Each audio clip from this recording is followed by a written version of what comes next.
السلام علیکم ورحمۃ اللہ وبرکاتہ۔ اعوذ باللہ من الشیطان الرجیم، بسم اللہ الرحمن الرحیم۔ نیکیوں کی طرف جلدی کرنے اور طالب خیر کو اس بات پر آمادہ کرنے کا بیان کہ وہ نیکی کو بغیر کسی تردد کے توجہ اور محنت کے ساتھ اختیار کرے۔ اللہ تعالیٰ فرماتا ہے کہ فاستبقوا الخیرات، یعنی پس نیکیوں کی طرف جلدی کرو،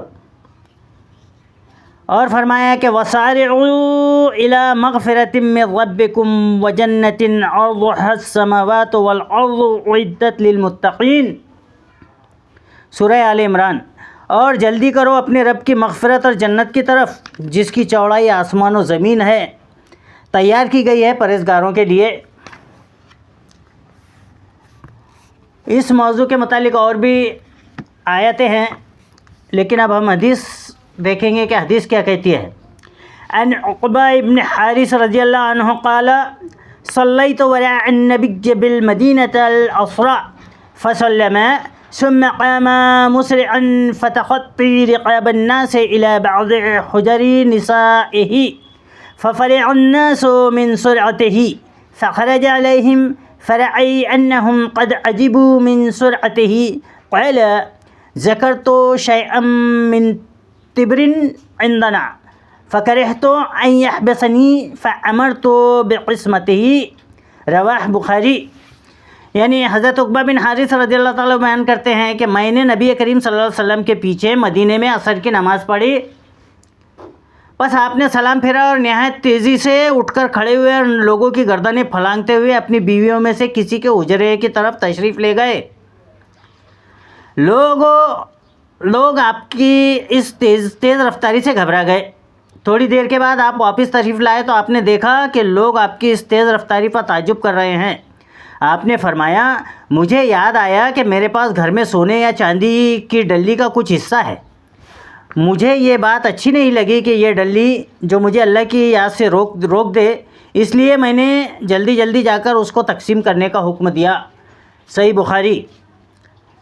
دوسری حدیث ہے کہ عن جابر رضی اللہ عنہ قال قال رجل للنبی صلی اللہ علیہ وسلم یوم احد ارأیت ان قتلت فأین انا؟ قال فی الجنہ، فألقى تمرات كن في يده ثم قاتل حتى قتل، متفق علیہ۔ حضرت جابر رضی اللہ عنہ سے روایت ہے کہ احد والے دن ایک آدمی نے رسول اللہ صلی اللہ علیہ وسلم سے کہا یہ بتلائیے اگر میں مارا جاؤں یا شہید ہو جاؤں تو میں کہاں جاؤں گا؟ آپ نے فرمایا جنت میں۔ چنانچہ اس نے اپنے ہاتھ میں موجود کھجوریں پھینک دی، پھر نہایت بے جگری سے لڑا حتیٰ کہ شہید ہو گیا، بخاری و مسلم۔ تیسری حدیث ہے کہ عن ابی ہریرہ رضی اللہ عنہ قال جاء رجل إلى النبي صلى الله عليه وسلم فقال يا رسول الله أي الصدقة أعظم أجرا؟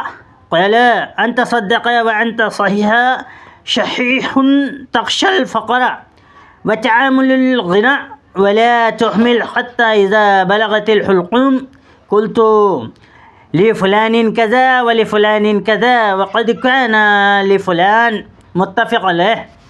یعنی حضرت ابو ہریرہ رضی اللہ تعالیٰ عنہ سے روایت ہے کہ ایک آدمی نبی کریم صلی اللہ علیہ وسلم کے پاس آیا اور سوال کیا کہ اے اللہ کے رسول کون سا صدقہ اجر کے اعتبار سے بڑا ہے؟ آپ صلی اللہ علیہ وسلم نے فرمایا تیرا اس وقت صدقہ کرنا جب کہ تو صحیح تندرست و توانا ہو، مال کی حرص دل میں ہو، خرچ کرنے سے تجھے فقر کا اندیشہ نہ ہو،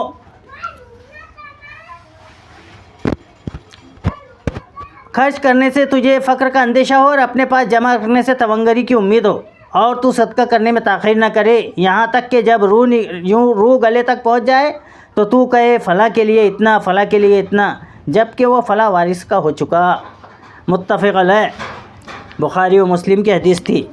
عن ابی ہریرہ رضی اللہ عنہ قال ان رسول اللہ صلی اللہ علیہ وسلم قال بادروا بالعمل سبعا هل تنتظرون الا فقرا منسيا او غنى مطغيا او مرضا مفسدا او حرما مفندا او موتا مجهزا او الدجال فشر غائب ينتظر او الساعة فالساعة ادحى وعمر.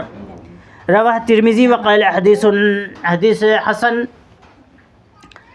حضرت ابو ہریرہ رضی اللہ تعالیٰ عنہ سے روایت ہے کہ رسول اللہ صلی اللہ علیہ وسلم نے فرمایا 7 چیزوں سے پہلے نیک اعمال میں جلدی کرو.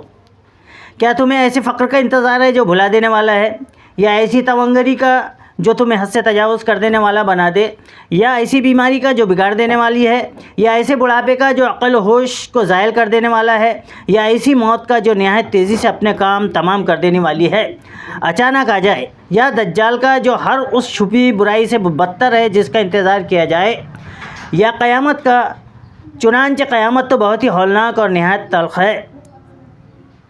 اللہ تعالیٰ ہمیں نیکیوں میں سبقت لے جانے کی توفیق عطا فرمائے. اللہ تعالیٰ ہمیں نیکیوں میں بڑھنے کی توفیق عطا فرمائے. اللہ تعالیٰ ہم سے ہمارے نیک کام لے. اللہ تعالیٰ ہمیں جب تک زندہ رکھے خالص توحید پر زندہ رکھے. اللہ تعالیٰ ہمیں جب تک زندہ رکھے ایمان بالخیر پر زندہ رکھے، اور جب ہمارا خاتمہ ہو تو ایمان بالخیر ہو. آمین یا رب العالمین.